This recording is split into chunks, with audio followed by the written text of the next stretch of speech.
예, 안녕하세요. 코인 알려주는 허씨입니다. 예, 제가 이틀 전부터 가격이 이제 좀 상승할 거라고 56K 부근에서 이제 매수하면 좋을 것 같다고 영상을 올렸는데요. 다행히도 이제 가격이 좀 많이 올라갔죠. 지금 66.6K 뭐 이런 데서 횡보하고 있는데요. 아주 기분이 좋습니다. 근데 제가요, 지금 뭔가를 좀 발견한 것 같아서 신속하게 말씀을 좀 드리려고 영상을 급하게 준비했습니다. 어떤 내용이냐면요. 최근에 미국 비트코인 현물 ETF에서 유출이 엄청 많이 발생을 했잖아요. 그러면서 이제 사람들이 불안하고 매도하고 그래서 국내장 시간대에도 별로 좋지 않고 이랬었는데요. 오늘 오후 10시쯤에요. 코인니스에 이런 기사가 하나 떴어요. 용롱자산운용이 3,800만 상당의 블랙록 이제 아이비트 현물 ETF를 매입했다. 이게 13F 보고서인데요. 보고서에서 올라온 건데요. 이거는 1분기 거기 때문에 3월 30일까지, 31일까지 가지고 있던 회사들이 제출을 하는 거예요. 그러니까 이 회사가 3월 31일까지는 블랙록의 ETF를 가지고 있었다라는 겁니다. 근데 4월 달에는 얘들이 팔아먹었는지 어쨌는지 몰라요. 그래서 에릭 발추너스는요, 이제 자체 ETF가 있는데 홍콩에 이 홍콩 회사가 미국에 ETF를 갖고 있다라는 거는 아주 좋은 거다. 뭐 수수료 낮은 수수료와 높은 거래량이 매력적이라서 얘들이 미국 ETF에 투자했다. 이렇게 이야기를 했는데요. 이제 제임스 세이파르트는 조금 다른 얘기를 했어요. 아이비트의 유출을 일으킨 회사를 방금 찾은 것 같다. 궁금하지 않습니까? 이런 이야기를 했거든요. 그래서 어쩌면 그들은 아마도 아이비트에서 홍콩 ETF로 옮겨갔을까요? 뭐 이런 트윗을 했어요. 그래서 제가 곰곰이 생각을 좀 해봤습니다. 곰곰이 생각을 해보니까 이 말에 저는 이제 되게 무게가 실리는 것 같아요. 딱 왜 그러냐면 생각을 해보시면 미국은요, 이제 홍콩 기반의 회사가 미국 ETF 상품을 구매하면 거기에 대한 수익에 대한 소득세도 나오고요. 이제 이중과세가 발생할 수도 있죠. 제가 세법을 잘 몰라가지고 확실하진 않은데요. 아마도 뭐 이중과세가 될 확률이 많겠죠.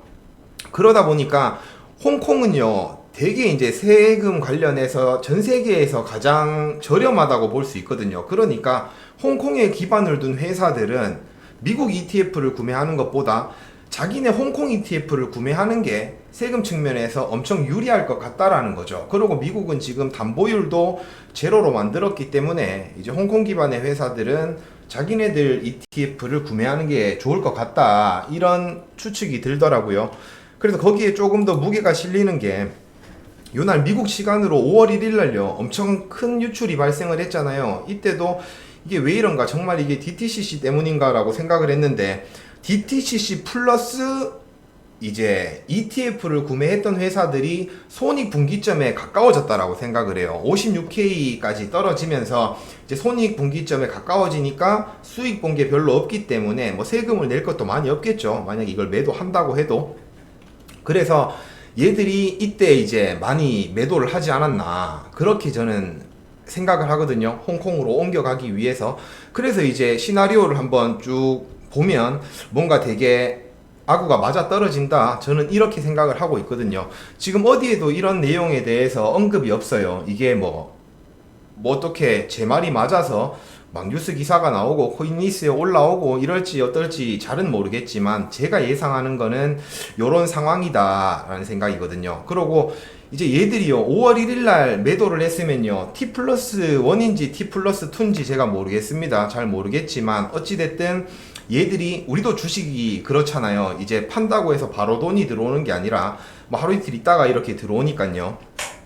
그래서 얘들도 아직까지 이거 매도한 돈을 받지 못했을 수 있다. 그래서 오늘이나 아니면 다음 주 월요일쯤에 요 유출됐던 물량들이 홍콩 ETF로 들어올 수도 있다라는 생각을 제가 좀 하는 거거든요. 예, 그래서 이제 급하게 좀 내용을 올렸어요. 이게 뭐 외신에서 밝혀져서 이야기하고 뭐 한국에서 보도 나오고 유튜버들이 막 이렇게 하면 진짜 가격이 또 폭등할 수 있는 상황이니까요. 이게 정상적으로 봤을 때는 이게 호재로 작용해서 상승을 해야 되는 게 맞아요. 근데 눈치 없는 한국에서 뭐 이거를 제대로 정확하게 파악해서 뭐 이런 보도가 올라올지는 제가 모르겠습니다. 예, 그리고 오늘 가격이 폭등했던 이유는요, 비농업 취업자 수가 예상치보다 떨어졌어요. 그러니까 취업자가 줄어들었다라는 거죠. 근데 연준이 했던 말 중에 금리 인하를 하려면 물가가 잡히거나 아니면은 이제 고용시장이 좀 약화되는 그런 상황에 금리 인하를 하겠다라고 했는데,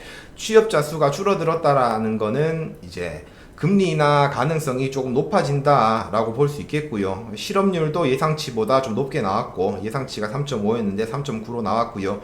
시간당 평균 임금 같은 경우에도 예상치보다 낮게 나왔어요. 이것도 뭐냐면 이제 사람들이 돈을 많이 못 벌면 당연히 쓰는 것도 줄어들잖아요. 그러면 물가가 잡힐 수도 있다라는 거예요. 그래서 이런 긍정적인 요소들이 나오면, 부정적인 요소죠, 경제에는. 근데 물가를 잡는 데에는 긍정적인 요소고, 금리 인하를 하기에는 좋은 요소이기 때문에 가격이 상승했다, 이렇게 생각을 합니다. 그래서 오늘 제가 준비한 영상은 여기까지고요. 그리고 한 가지 더, 이게 홍콩 회사들 뿐만 아니고요. 이거는 지금 아이비트 를 구매하고 있는 거잖아요. 근데 이제 회사들이 5월 15일까지 13F를 제출해야 되기 때문에 홍콩 기반의 회사들이 얼마나 많이 이제 가지고 있는지는 알 수 없어요. 그렇기 때문에 이제 아이비트 뿐만이 아니라 다른 자산운용사에 투자해놨던 홍콩 기반의 회사들도 많이 이제 옮겨갈 수도 있는 거고요. 그리고 미국 기반이 아닌 이제 외국의 다른 회사들도 뭔가 세금 문제 때문에 홍콩을 선택할 상황도 올 수 있다, 뭐 이렇게 생각을 하는 거거든요. 그래서 이 유출에 관해서는 요게 맞다라고 하면 이제 악재 해소가 되는 거잖아요. 사람들이 이제 그냥 막 ETF를 파는 게 아니라, 이제 유출되는 물량이 아니라 그냥 옮겨가는 물량이라고 생각하면 이게 악재가 해소되는 거니까요. 이제 긍정적으로 반응할 것 같다. 그래서 이게 뭐 확실하게 검증된 건 아닌데, 제가 뇌피셜이긴 한데, 각자 이제 제가 하는 생각을 뭐 이제 시청하시는 분들도 한번 해보시라, 요런 의미에서 영상을 업데이트 했습니다. 제가 영상의 퀄리티가 안 좋은 거는요, 이렇게 좀 급하게 영상을 올리고 신속하게 정보를 전달 드려야 되기 때문에 그냥 편집 이런 거 없이 뭐 좀 버벅거리고 해도 그냥 한 방에 영상을 촬영해서 업데이트를 하는 거니까요. 좀 이해해 주셨으면 좋겠습니다. 그럼 영상 마무리하도록 하겠습니다. 감사합니다.